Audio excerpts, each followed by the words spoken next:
Alright everyone, welcome back to another video. Last time we left off with Marine raiders establishing a beachhead in the Solomons. We're now on to the Battle of Stalingrad opens. August 24th, 1942.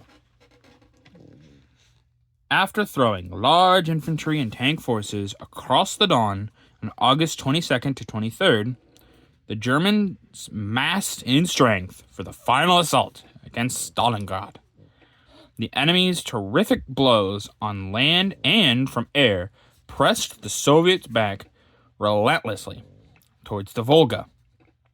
Plainly, they were prepared to throw in everything in order to seize this large and important industrial center, the key to the whole Soviet defensive system. Von Bock's initial thrust for Stalingrad from the northwest began on August 24th. It was supported by masses of tanks and heavy artillery and hundreds of dive bombers. For days and nights, battles raged with unparalleled ferocity at the city's approaches, and appalling casualties were suffered by both sides.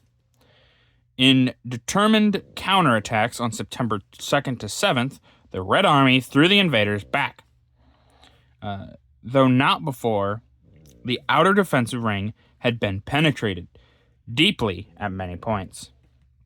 By September 12th to 13th, German tanks and artillery, as well as large infantry forces, had entered the suburbs and industrial areas of Stalingrad.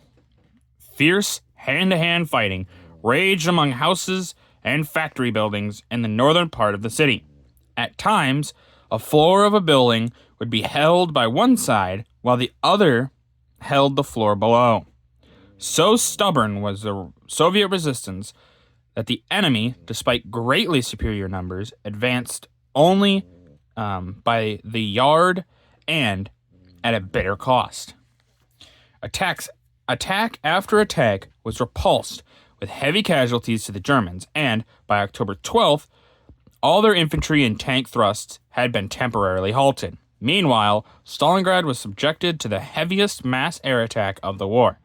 3/4 of the city was smashed by the Luftwaffe.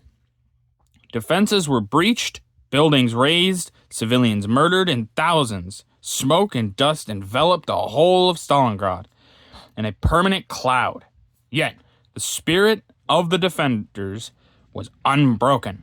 Fierce German attempts to break through to the Volga were launched again in late October, and after regrouping his forces for a second time, von Bock made his final bid to win Stalingrad on November 12th. It failed. The tide had turned, and on November 19th, the Red Army started its offensive north and south of the city. A week later, both forces joined up. Stalingrad was relieved after the terrible 3-month siege. 70,000 prisoners and vast booty fell to the Soviet troops. The pictures show women crossing a devastated square on their way out of Stalingrad after the evacuation had been ordered. So we can see those women, and look at that square. Stalingrad it's appalling, the numbers. The Soviets throw so many defenders at the city, and the Germans throw just as many soldiers at this, and it is a bloodbath.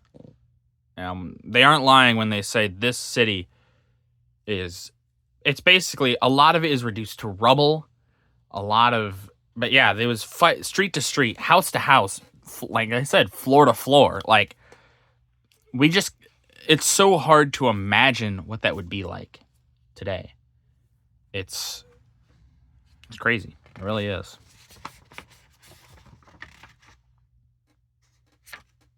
No? Okay, that's right.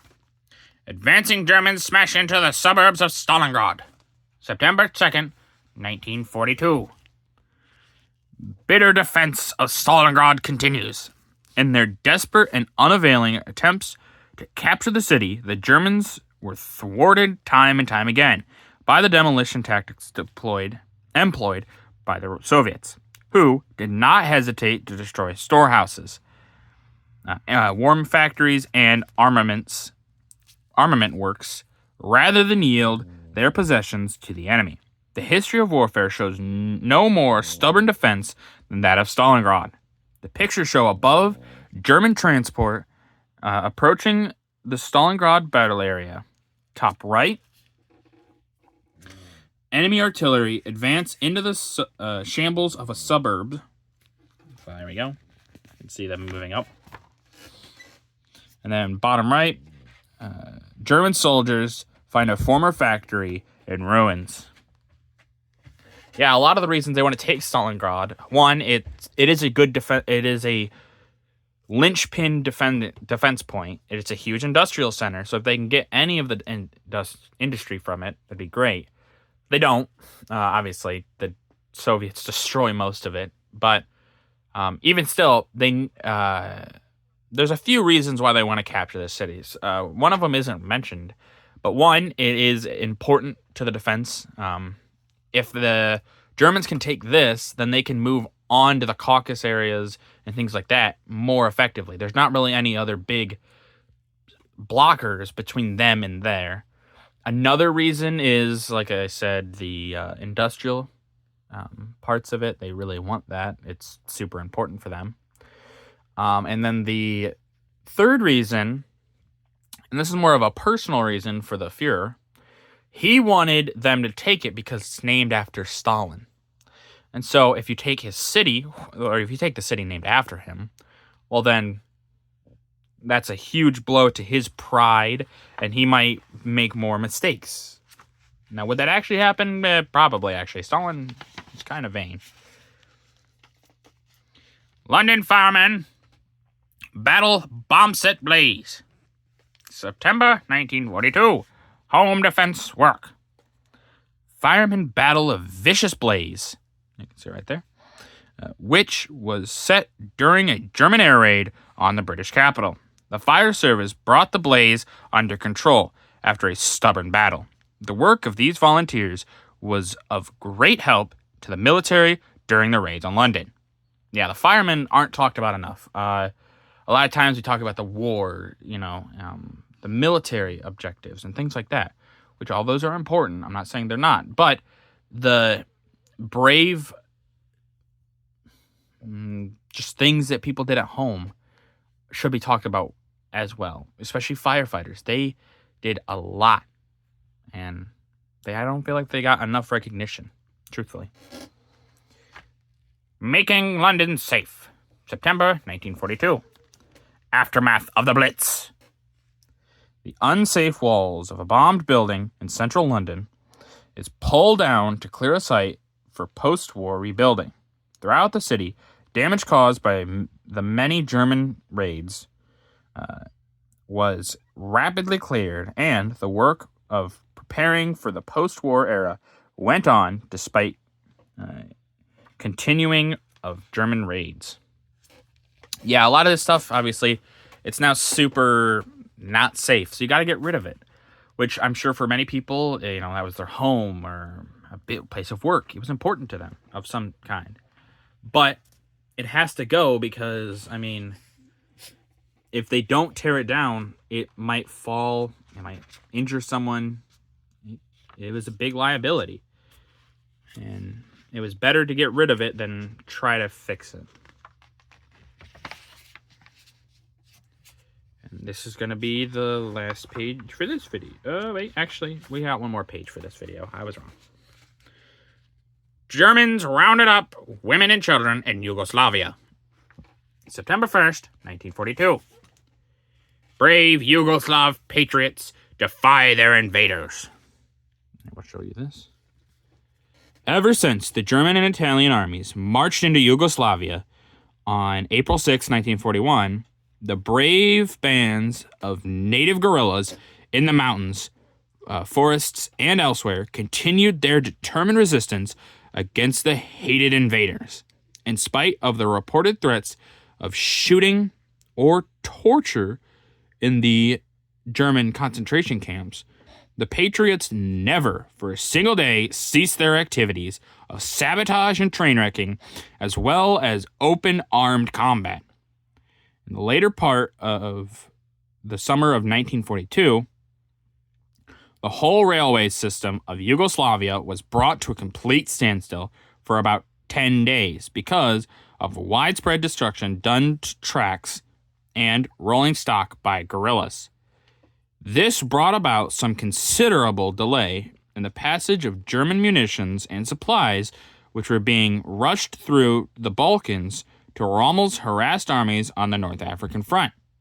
Many towns and villages throughout Yugoslavia were bombed from the air or burned to the ground by gangs of infatuated young Germans. But the remarkable resistance of the Patriot forces continued seriously to upset the enemy plans.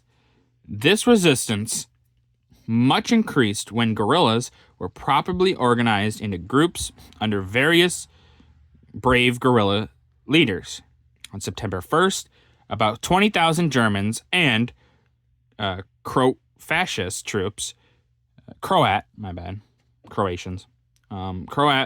fascist troops began an offensive against the guerrillas in a rugged part of the Bosnian mountains, near the little town of Banjuka. After 15 days of fierce fighting, the enemy were beaten back at all points, leaving the Patriot forces in control of the whole area. In a surprise counteroffensive, detachments of the Yugoslav army attacked enemy garrisons, took 200 prisoners, and wiped out several Croat detachments, who were forcibly taking grain and crops from the peasants. The pictures show the Germans rounded up innocent and women and children in a village of the Bosnian hills. These were but a few of the hundreds of peasants carried away to concentration camps as a reprisal for Patriot defiance. Yeah, the Croats kind of joined the Germans here. But the Yugoslav people, they fought really hard. And obviously Yugoslavia does not exist anymore. But in this time, they held together because they knew that if they didn't, the Germans are just going to kill them anyway. So they're going to fight. And this is the Balkans, baby. Ain't no one going to take the Balkans besides the Balkans. Just how they do things there. These are going to be the last pages for this video. Rommel launches a new attack on Egypt. August 31st, 1942. Renewed fighting in Egypt. On August 31st, the Afrika Korps launched an attack on the British positions near Mount Hemiat. They were immediately engaged, and British bombers subjected them to a withering non-stop air attack. Although the enemy penetrated the British minefields at a few points, he was unable to pierce the defenses, and on September 2nd, he retired 9 miles. The pictures show above a U.S.-built tank traveling at speed near Mount Hemiat. That tank ain't moving, man. There ain't no way. That tank is about done bombed down, it looks like. And then below, a patrol dodging fire near Mount Hemiat. So yeah, a lot of U.S. tanks built here are used here. Not necessarily the best tanks, but not the worst either. The Russian front as the third year ended, September 2nd, 1942. Here we go. Let you guys look at that while I'm reading for you. German advance in Russia. After the advance near Kotelnikovo on August 24th, both sides threw large numbers of reserves into the battle, and the fighting on a large scale developed along the whole front before Stalingrad. The Russians ceaselessly battered at deep wedges the enemy had driven into the lines, north and south of the city. But although they inflicted enormous losses on the enemy, they were unable to halt them. The map shows the position on the Russians' front on the third year ended. So we can see a lot of stuff here. So we'll take a look at this. These white lines are the Russian lines. The German advance is white and dash. And then the different days that they go by are different things. Here's the oil field, pipelines, that kind of stuff. So, obviously, what the Germans are trying to get down to is this right in here. All this. And they get pretty far in there, really. But they just don't get all the way to where they want to be. And we can see here, here's the Soviet line originally. But the Germans push on, they get to here, and then they are up here.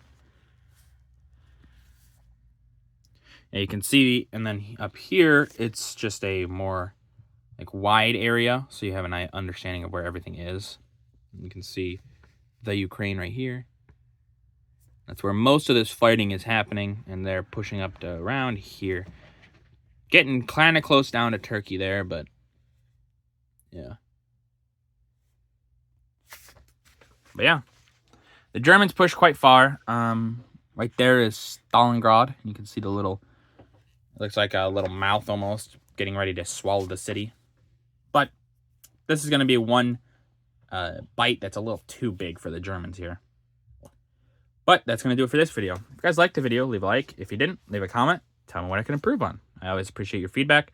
And as always, subscribe. It really does help out the channel. Thank you.